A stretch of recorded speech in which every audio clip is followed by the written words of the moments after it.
And I would like to invite here the president of ICF, Chef Devinder Kumar, to kindly present a token of our thanks and gratitude to all our panelists.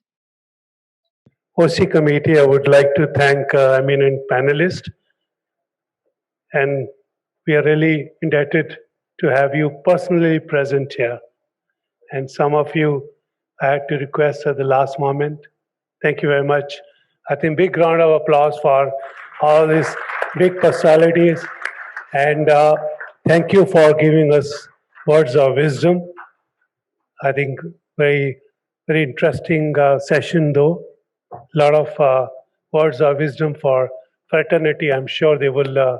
They have learned a lot. Thank you very much.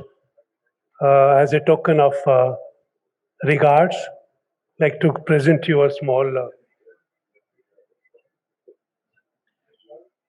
So very interesting panel we had where our eminent panelists shared their guiding.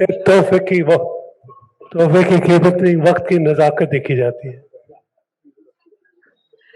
And yes, their constructive advice to the chefs, and as they all said, that this is the best time to upskill and upgrade your skills. This is a new normal which we have entered, and this is these unprecedented times.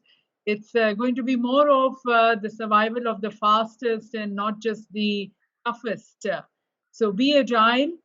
And this is a time which is going to be requiring probably a lot of out-of-box thinking, being creative, ready to do things differently.